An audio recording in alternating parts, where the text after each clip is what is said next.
Hello students, आज का जो हमारा टॉपिक है वो है living world in time. Since the time of origin of life on this planet various organism were evolve. ठीक है, जब से इस प्लैनेट जो हमारा प्लैनेट अर्थ है इसके ऊपर जो है वो लाइफ ओरिजिनेट हुई है, बहुत सारे ऐसे ऑर्गेनिजम्स हैं जिन्होंने अपने आप में जो है वो इवॉल्व हुए हैं, उनके अंदर एवोल्यूशन हुई है। With the passage of time जो है वो उन्होंने अपने अंदर कुछ जो है वो चेंजेस पैदा किए हैं and dominate this planet during various period of geological time chart. ठीक है, और क्या हुआ है, अपने टाइम में अपने वक्त में दूसरे जानवरों के ऊपर जो है वो खुद को डोमिनेट साबित किया है।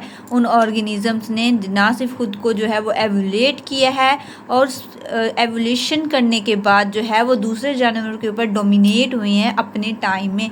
ठीक है, ये जो हमारा प्लैनेट अर्थ है इसकी जब से ओरिजिन हुई है इसके ऊपर लाइफ में बहुत सारे ऑर्गेनिज्म ने अपने अंदर एवोल्यूशन किया। एवोल्यूशन का क्या मतलब होता है, with the passage of time, वक्त के हिसाब से अपने अंदर कुछ ऐसी अडेप्टेशंस पैदा की है, अपने अंदर कुछ ऐसी चेंजेस पैदा की है, और उन चेंजेस की बुनियाद पर जो है वो दूसरे जानवरों के ऊपर खुद को ज़्यादा साबित किया है, डोमिनेट हुए हैं। और जब वो जानवर जो है वो डेड होते हैं तो फिर उनके जो रिमेन्स होते हैं वो फॉसिल्स कहलाते हैं। ठीक है, वो बाद में क्या बन जाते हैं, फॉसिल्स होते हैं। मैनी ऑर्गेनिज्म जो है वो हमारे इस प्लैनेट पे एक्सटेंट हो चुके हैं, मीन्स के वो पहले जो जानवर पाए जाते थे अब वो नापैद हो चुके हैं, उनके जो है हमें फॉसिल्स रिकॉर्ड मिले हैं। फॉसिल्स क्या होता है, रिमेन ऑफ एक्सटेंट ऑर्गेनिज्म, जो जानवर नापैद हो चुके हैं उनके जो है वो जो रिमेन्स के जो उसके बच्चे कुछ हिस्से होते हैं, ठीक है, उन्हें फॉसिल्स कहते हैं। This has been found by the evidence obtained from the discovery and study of fossils which allow biologist to place organism time sequence. ठीक है, उन्होंने क्या है कि हमें कुछ ऐसे एविडेंस मिले हैं, कुछ ऐसे डिस्कवरीज के ज़रिए से डिस्कवरीज की हैं साइंसदानों ने,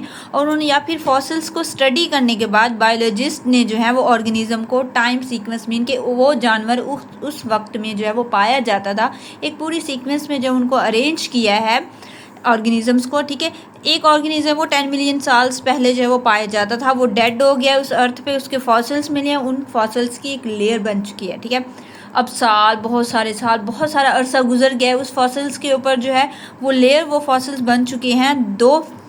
50 मिलियन साल बाद जो है फिर एक और ऑर्गेनिज्म जो है वो उनकी डेथ हुई, उनकी जो है वो फॉसिल्स रिकॉर्ड ने जो है वो सेकंड लेयर्स जो है वो बना दी। तो इस तरह ना जब से ये दुनिया ओरिजिनेट हुई है तो ये ऑर्गेनिजम्स के ना फॉसिल्स लेयर बाय लेयर जो है वो एक दूसरे के ऊपर बनते जा रहे हैं, right.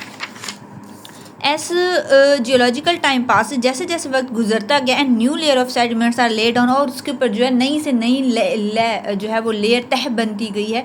The older organism should be in deeper layer. ठीक है, जो सबसे पुराना ऑर्गेनिज्म था वो उसके नीचे है, देन उससे जो विद टाइम पैसेज जो है वक्त गुजरा, नए ऑर्गेनिज्म आए, उनके अंदर एवोल्यूशन हुई, उनकी जो डेथ हुई, फिर फॉसिल्स उनके बने तो उनकी सेकेंड लेयर बनी। इस तरह with passage of time layer by layer जो है वो ऑर्गेनिज्म के फॉसिल्स बनते गए।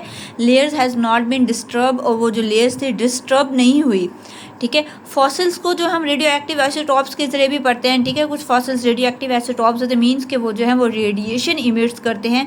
हम उन फॉसिल्स को जो वो कार्बन डेटिंग के जरिए भी जो है वो स्टडी करते हैं। कार्बन डेटिंग मीन उनके जो कार्बन की कंसनट्रेशन है वो कितनी है, या फिर हाफ लाइफ में भी उनकी एज को डिटरमाइन करते हैं कि ये फॉसिल रिकॉर्ड है, ये किसका है, ये कितने साल पहले जो है वो इस दुनिया में रहता था। मीन्स हाफ लाइफ को ये कहेंगे ये ऑर्गेनिज्म 10 मिलियन ईयर्स पहले डेथ हुई है, तो एक साल अगर हम 1 ईयर हम गुजारेंगे तो वो 50 मिलियन हो जाएगा।